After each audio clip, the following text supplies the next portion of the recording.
வணக்கம். இன்னைக்கு நம்ம பார்க்க போகிற கோயில் பூலோக வைகுண்டம் அப்படின்னு சொல்கிற திருச்சி ஸ்ரீரங்கம் ரங்கநாத சுவாமி கோயில் தான். ரங்கநாதர் சுயம்புவா திருப்பார்கடல்லேருந்து தோன்றினார். பிரம்மர் பூஜித்த இந்த ரங்கநாதரை ராமர் பட்டாபிஷேகத்துக்கு வருகை தந்த விபீஷ்ணனுக்கு ராமபிரான் பரிசாக கொடுத்தாரு.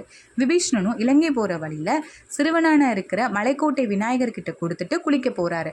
அந்த விநாயகர் இந்த அரங்கநாதர் சிலையை வச்ச இடம்தான் இந்த ஸ்ரீரங்கம். பெரும்பாலும் நான் இங்கேயே இருக்கேன், தென்திசை இலங்கையை நோக்கி நான் பள்ளி கொண்டு அருள் செய்கிறேன் அப்படின்னு விபீஷ்ணனுக்கு உறுதி அளித்தார்.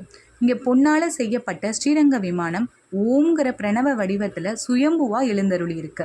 ரங்கவிலாஸ் மண்டபத்தில் இருக்கிற கல் கொடிமரத்தை நம்ம வணங்கி மேலே பார்த்தோம்னா கொடிமரம் அசைவது போல இருக்கும். 6 மாதங்களுக்கு ஒரு தடவை ரங்கநாதருடைய திருப்பாதத்திலிருந்து அந்த காலணிகளை கலட்டுறப்போ அவரே பயன்படுத்தின மாதிரி அந்த காலணிகள் தேஞ்சு காணப்படுமா. 12 ஆழ்வார்களில் மதுரகவி ஆழ்வாரை தவிர எல்லோராலையும் இங்கே மங்களாசாசனம் செய்யப்பட்டிருக்கு. கம்பராமாயணத்தை கம்பர் இத்தலத்தில் தான் அரங்கேற்றினார். தாயாருடைய சன்னதிக்கு எதிர்க்கில் கம்பராமாயணம் அரங்கேற்ற மண்டபம் இருக்குது. வாய்ப்பு கிடைச்சா இந்த கோயிலுக்கு போய் பாருங்கள். ஸ்ரீரங்கத்துக்கு உள்ளேயே 21 துணை கோபுரமும் இருக்குது. நன்றி, வணக்கம்.